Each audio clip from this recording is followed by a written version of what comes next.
last year. Tonight, I'm asking for your full, undivided attention as we close the case on the structure being put in place to fundamentally transform America. This is the last critical piece of the puzzle that you need to understand. And you need to understand why it's being done and how they're doing it. But first, let me share some really good news with you. I don't know if you've heard it yet, but President Obama has finally capitulated. He's decided to fulfill his campaign promise he gave clearly at least 8 times to put the health care debate and all the negotiations on C-SPAN.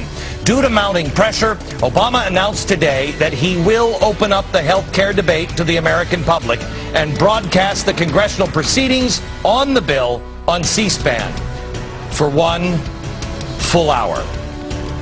I'd call that an infomercial.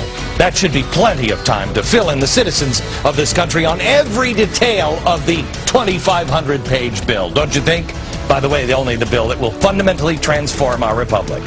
Don't say this president doesn't listen to the little people. Buckle up, gang, and get ready for an important hour that will help you understand what, why, and how the progressives in power are changing the structure of our nation.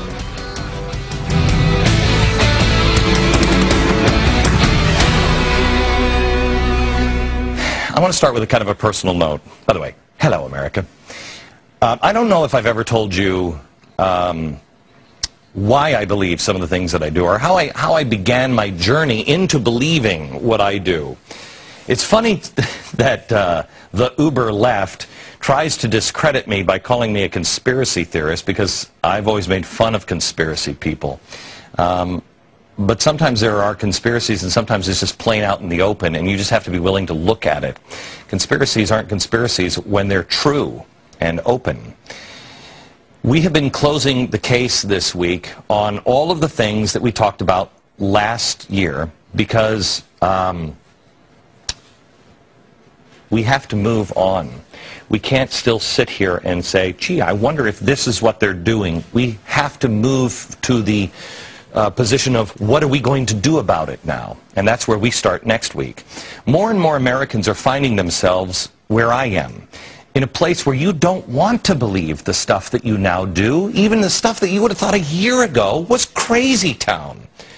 But you do believe it because you're honest with yourself. You have promised yourself, as I have, to seek the truth, no matter how many times you think about it, no matter how many times you think, oh my gosh, what does this mean to my future or the future to my children? If it makes me a pariah, so be it. It is the truth, not stuff I want to believe. But everything is in jeopardy. Our children's future is at stake. Do you believe that your children will be better off if things continue this way, that they will be better off than you are? For the first time in my life, I do not. Quite honestly, every president has said it. Our founders said it. America is the world's last and greatest hope. You don't really have a choice but to deal with the facts as you find them if you want to stand as a guardian of freedom. And if you find those facts and you don't like them, oh well, so be it. They're the facts. My daughter came to me about 2 years ago. I have always been kind of a, USA, USA kind of guy. I love this country. I love the founders. And I tried to instill those values in my kids. Well, when she decided she was going to go to college and she wanted to study ancient history, I said, what? She said, Dad, I want to study history. I'd like to be Indiana Jones without the scary spiders and the whips. And I said, well, why don't you major in American history? She looked at me, and this was like an arrow through my heart. She said, Dad, I can't. She said, I don't think you really know American history. She said, every time I get into it, it seems like the bad guys show up and then they win. I was brokenhearted. My daughter believed the lies that were being taught. I told her I was going to prove her wrong. She had been indoctrinated. Well, a couple of years later, and many, many books and papers and conversations with esteemed professors later, I discovered that she was more right than I cared to believe. The founding of this country was miraculous. The industrial age gets a little dicey, And then the progressive era, which has all but been erased from history, changed everything. What really opened my eyes was this book. I mean, does it look boring as snot or what? It was given to me by Robbie George. He's a professor at Princeton University. Very respected professor.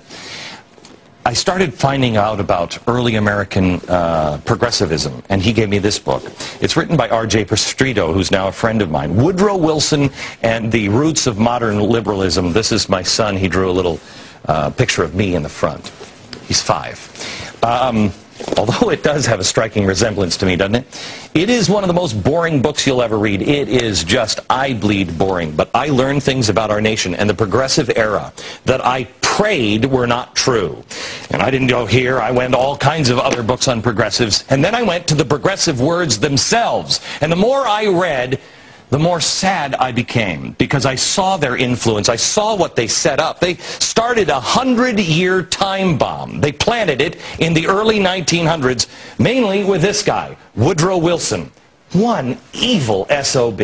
Bad dude. But he wasn't alone. The Republicans had their guy as well, Teddy Roosevelt, a guy I thought I liked. I had a bust of Teddy Roosevelt in my house. I use it now as a doorstop. Only the real elite recognized what was going on. Earlier this week, I showed you that progressives, mainly led by FDR and Woodrow Wilson, learned how to use the media, centers of higher education, and then law schools starting in the 1920s to transform America slowly, because they tried to do it quickly and honestly and out in the open under Wilson, but it failed. You see, in the early 20th century, progressives were very popular under Teddy Roosevelt, and then in the early part with Woodrow Wilson. Until their policies really began to unveil themselves, the progressives were the... This is at Fox News Channel. I've decided we're going to interrupt Glenn Beck's program today to bring you this.